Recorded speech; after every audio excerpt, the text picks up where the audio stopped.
ತನ್ನ ಬಗ್ಗೆ ಶತ್ರುಗಳ ಮಧ್ಯೆ ಒಂದು ಒಳ್ಳೆಯ ಭಾವನೆ ಬರೋ ರೀತಿಯಲ್ಲಿ ಒಂದು ವದಂತಿಯನ್ನು ಹಬ್ಬಿಸ್ತಾನೆ. ಏನು ಅಂದರೆ, ಈ ಟೆಮುಜಿನ್ ಏನಿದ್ದಾನೆ ಅವನು ತುಂಬ ಬಲಶಾಲಿ, ಅವನ ಒಂದು ದೇಹ ಏನಿದೆ ಅದು ಕಬ್ಬಿಣದ ರೀತಿ ಇದೆ, ಯಾವ ಬಾಣದಿಂದನೂ ಅವನ್ನ ಸಾಯಿಸೋದಕ್ಕಾಗೋದಿಲ್ಲ ಅನ್ನೋ ರೀತಿಯಲ್ಲಿ ಒಂದು ವದಂತಿಯನ್ನು ಅವನು ಸೃಷ್ಟಿ ಮಾಡ್ತಾನೆ.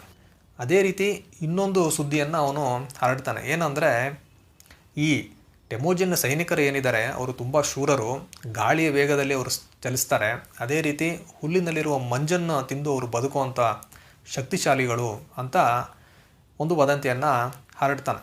ಹೀಗೆ ಟೆಮುಜಿನ್ ಹಲವಾರು ತಂತ್ರಗಳನ್ನು ಮಾಡ್ತಾನೆ. ಕಲ್ಕಾ ನದಿ ತೀರ ಟೆಮುಜಿನ್ ತನ್ನ ಸೈನಿಕರನ್ನು ಉದ್ದೇಶಿಸಿ ಒಂದು ಭಾಷಣವನ್ನು ಮಾಡ್ತಾನೆ.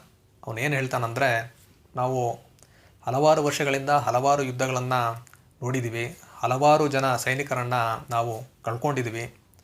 ಮಂಗೋಲ್ ಜನರ ನಡುವೆ ನಡೆಯುವ ಕೊನೆಯ ಯುದ್ಧ ಇದಾಗಿರಬೇಕು. ಈ ಯುದ್ಧ ಏನಿದೆ ಇದು ನಮಗೆ ತುಂಬ ಪ್ರಮುಖವಾದಂತಹ ಯುದ್ಧ.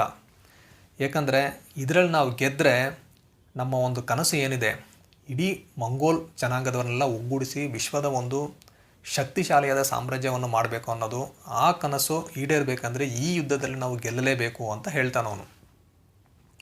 ಈ ಕಡೆ ಜಮ್ಮುಕಾ ಮತ್ತು ನೈಮನ್ ಜನಾಂಗದ ತಯಾಂಗ್ ಖಾನ್ ಯುದ್ಧಕ್ಕೆ ಸಿದ್ಧರಾಗಿದ್ದಾರೆ. ಯಾವುದೇ ಕ್ಷಣದಲ್ಲಿ ಯುದ್ಧ ನಡೀಬೋದು. 1204 ಇಸವಿ ಮೇ ತಿಂಗಳು ಜಮ್ಮುಕಾ ಮತ್ತು ನೈಮನ್ ಕಡೆಯವರೆಲ್ಲ ಅಲ್ಲಿರುವಂತಹ ಹೆಂಟೈ ಬೆಟ್ಟದಲ್ಲಿ ಬಿಡಾರ ಮಾಡ್ಕೊಂಡಿದ್ದಾರೆ.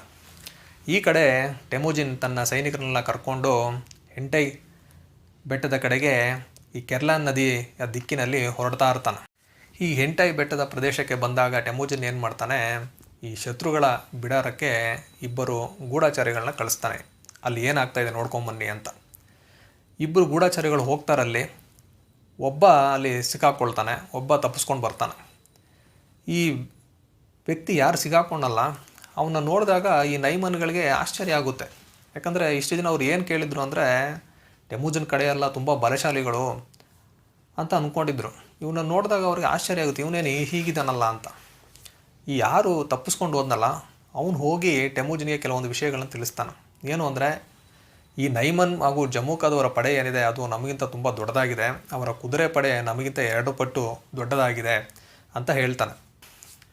ಅವರ ಪಡೆ ಎಷ್ಟು ದೊಡ್ಡದಾದರೂ ಇರ್ಬೋದು, ನನ್ನ ಒಬ್ಬ ಸೈನಿಕ 10 ಸೈನಿಕರಿಗೆ ಸಮಾನ. ಯಾಕಂದರೆ ನಮ್ಮ ಸೈನಿಕರು ಬರೀ ದೈಹಿಕವಾಗಿ ಸದೃಢರಾಗಿಲ್ಲ, ಅವರು ಮಾನಸಿಕವಾಗಿ ತುಂಬ ಬಲಶಾಲಿಗಳಾಗಿದ್ದಾರೆ ಅಂತ ಅವನು ಮನಸ್ಸಿನಲ್ಲಿ ಅಂದ್ಕೊಳ್ತಾನೆ.